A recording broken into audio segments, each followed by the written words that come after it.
Entre os dias 26 e 27 de agosto de 1883, uma série de 4 erupções vulcânicas basicamente destruíram a ilha de Krakatoa. Essa ilha fica localizada no Estreito de Sunda, que fica entre as ilhas de Java e Sumatra, na Indonésia.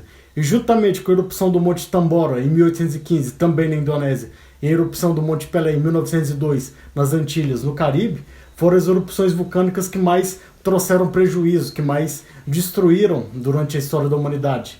A erupção do Monte Tambora, em 1815, dizimou a vida de mais de 100 mil pessoas, enquanto a erupção do Krakatoa, em 1883, mais de 36 mil pessoas, e a erupção do Monte Pelé, em 1902, mais de 29 mil pessoas. E o que esses 3 vulcões destrutivos eles têm tão em comum que quando eles resolvem acordar, eles causam tanta catástrofe e tanto prejuízo e tanta dor para as comunidades que vivem ali em volta e para a humanidade como um todo. E é sobre isso que a gente vai falar nesse vídeo hoje. Para quem não me conhece, eu sou o Vinícius, vocês estão no canal do Geologando, e hoje nós vamos falar sobre a erupção do Krakatoa em 1883. Então já se inscreve aí, já deixa o seu like e bora aí para mais um vídeo.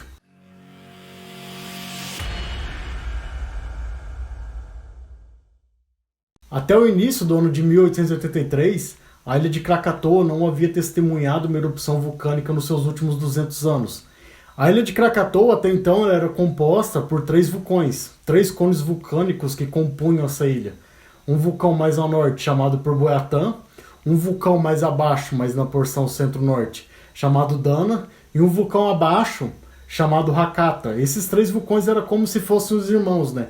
Eles eram alimentados pela mesma câmara magmática. A ilha de Krakatoa ela tem um tipo de magmatismo vulcanismo do tipo mais explosivo, mais destrutivos que temos aqui no nosso planeta Terra. É o magmatismo / vulcanismo do tipo andesítico. E esse magmatismo ou vulcanismo do tipo andesítico é o vulcanismo mais destrutivo que nós temos no nosso planeta. Sempre que algum vulcão do tipo andesítico entra em erupção, é algo a se pensar, né? Algo a levar em consideração, é algo para dar uma certa dor de cabeça. Nós tivemos a erupção do Vesúvio no ano 79 da nossa era, que destruiu a cidade de Pompeia, também a erupção do Monte Santa Helena em 1980, e aqueles 2 outros vulcões que nós mencionamos no início do vídeo, o Tambora em 1815 e o Monte Pelé em 1902. E como que esses vulcões eles se formam? Já que eles são destrutivos, eles são do tipo andesítico, como foi dito aqui no vídeo, eles têm uma gênese basicamente meio próxima ali, a gênese desse magmatismo é algo similar. E aqui enfatizando o vulcanismo de Krakatoa, como que esse vulcanismo se formou, esse magmatismo andesítico ele se forma? Nós temos a subducção da placa australiana sobre a microplaca de Sunda, a placa australiana está mergulhando no manto, né, e a placa de Sunda está cavalgando em cima dela.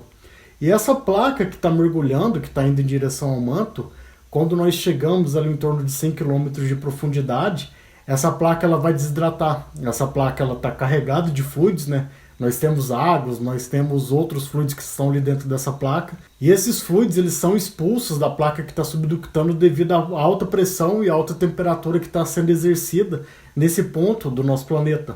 Então essa água é expulsa, ela reage junto com os peridotitos mantélicos que estão abaixo da placa que está cavalgando, né? Então aqui nós temos fusão parcial desses peridotitos, porque aquele líquido que está reagindo, ele está baixando o ponto de fusão dessas rochas. Então nós vamos gerar esse magmatismo do tipo andesítico, um magmatismo do tipo cálcio-alcalino, como a gente chama na geologia. Esse magmatismo do tipo cálcio-alcalino ele é do tipo destrutivo. Por que ele é destrutivo? Porque esse magmatismo ele é rico em fluidos. Nós temos água, nós temos gás carbônico, dióxido de enxofre e outros fluidos que estão inseridos dentro desse magma. E na medida que esse magma ele vai subindo para a superfície terrestre, a pressão que está exercida sobre esse magma não deixa esses fluidos escaparem.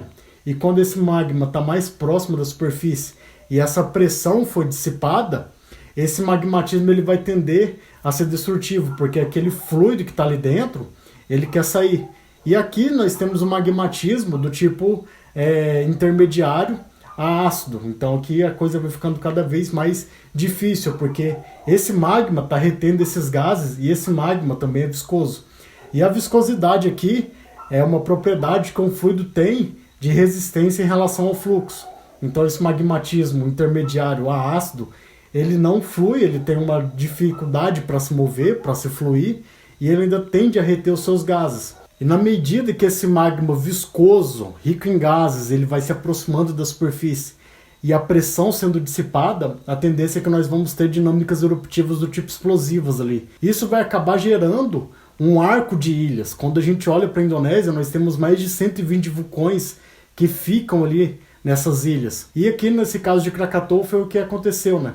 Então aqui, como dito, né, nós temos esses 3 vulcões que compõem a ilha, o Perboyatan, o Dana e o Hakata. E no dia 20 de maio de 1883, após mais de 200 anos do vulcão estar adormecido, nós temos uma erupção vulcânica. Essa erupção vulcânica ela lançou uma pluma de cinza vulcânica a mais de 6 km de altura. Então isso já começou a colocar o pessoal que vivia ali nas proximidades em estado de alerta, porque até então eles não tinham presenciado uma erupção vulcânica ali nas proximidades. Outras erupções vulcânicas foram registradas. Uma no dia 19 de junho, outra no dia 20 de julho e uma no dia 11 de agosto, que deixou uma certa neblina ali, uma certa escuridão, devido à espessa cinza vulcânica que estava circulando por ali. E no domingo, dia 26 de agosto de 1883, a catástrofe que via sendo anunciada desde maio desse mesmo ano, finalmente se inicia. A primeira erupção vulcânica dessas 4 erupções vulcânicas entre o dia 26 e o 27 de agosto, iniciou-se às 13 horas da tarde e o barulho dessa erupção vulcânica foi escutado a mais de 50 km de distância do vulcão. Às 14 horas da tarde nós temos a segunda erupção vulcânica e essa erupção vulcânica foi capaz de jogar bombas vulcânicas a mais de 27 km de altura. Tem noção do que é isso? E às 5 horas da tarde, a terceira erupção desse dia, ela ocorre, mas não tão destrutiva como essas 2 primeiras.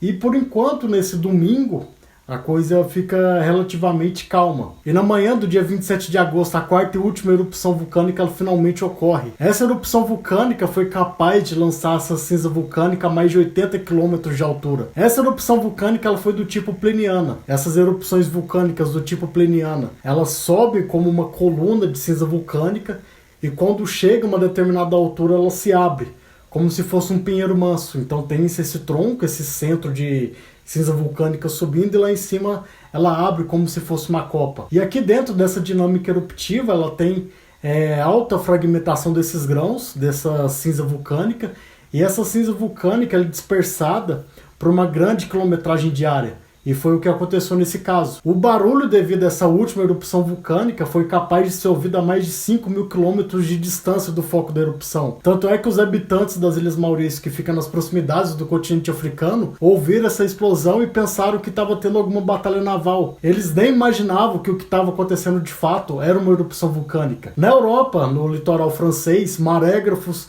registraram esse acontecimento, mas não era devido aos tsunamis que iriam ocorrer após a erupção vulcânica, mas sim a onda de choque que estava se dispersando. Essa onda de choque tinha tanta energia que foi capaz de contornar a Terra por 3 vezes. E devido ao fluxo piroclástico, essa cinza vulcânica que estava sendo dispersada com uma alta temperatura e uma alta velocidade, quando começa a atingir os vilarejos que ficam ali em volta, foi capaz de dizimar a vida de mais de 1.000 pessoas instantaneamente. Esse fluxo piroclástico ele é bastante quente e bastante veloz. Você não poderia sobreviver caso um fluxo piroclástico te pegasse desprevenido, você correndo, ou seja lá o que você estivesse fazendo. E após a erupção vulcânica, quando a câmara magmática ela finalmente se esvazia, todo aquele magma que estava ali dentro desse reservatório foi dispersado para a atmosfera, acontece o colapso dessas estruturas vulcânicas. Aquele vulcão que ficava mais ao norte da ilha, o Perboatan, o Dana, eles colapsam de vez. Parte do vulcão Hakata também colapsa. O que restou do vulcão Hakata foi a porção sul. Então essas porções dos outros vulcões foram colapsadas de vez devido ao esvaziamento dessa câmara magmática. E após o colapso desses cones vulcânicos, o que nós vamos ter agora vão ser os destrutivos tsunamis. Tsunamis aqui de mais de 40 metros de altura que vão destruir as costas de Java e Sumatra. Uma cidadezinha ou um vilarejo que ficava ali nas proximidades, que era o vilarejo de Anhelo, que foi o que mais sofreu devido aos tsunamis. Devido aos tsunamis, mais de 36.000 pessoas pereceram. Então nós tivemos as 1.000 pessoas que faleceram ali devido às cinzas vulcânicas e essas 36.000 pessoas que pereceram devido aos tsunamis. E após isso, seria a vez da fome, toda a catástrofe implementar de vez e continuar semeando o caos após a destruição vulcânica, que não é apenas a cinza vulcânica ou o tsunami que iria causar tormentos ali, seria a fome, né? Seria aquela destruição. Porque imagina, você acabou de sobreviver a essa cinza vulcânica que está vindo para cima de você de alguma forma. E após isso, você acabou de sobreviver ao tsunami, mas ainda tem a fome, tem toda aquela destruição. E na terça-feira, no dia 28 de agosto, esse vulcão ele volta a dormir. Não tem-se mais erupções vulcânicas ou qualquer coisa acontecendo ali, né? Então nós temos uma relativa paz, apesar de toda a destruição vulcânica que foi registrada no dia 26 e no dia 27. E após décadas aos acontecimentos de 1883, não tivemos mais nenhum vislumbre de atividade vulcânica ali no Estreito de Sunda. Somente no ano de 1927 nós tivemos uma atividade vulcânica que deixou um bebê. E esse bebê seria chamado de Anak Krakatoa. Iria subir mais de 4 a 5 metros por ano. Tanto é que quando nós chegamos no ano de 2018, o Anak Krakatoa já teria mais de 300 metros. Entretanto, em dezembro de 2018, nós tivemos uma nova erupção vulcânica e um tsunami que dizimou a vida de mais de 400 pessoas e parte desse Anak Krakatoa foi destruído. E após 2018, o Anak Krakatoa continua crescendo. Acredita-se que futuramente ele vai ter uma erupção tão destrutiva como a de 1883, só que não se sabe a hora e nem quando, mas quando acontecer, fique esperto. Até a próxima e falou.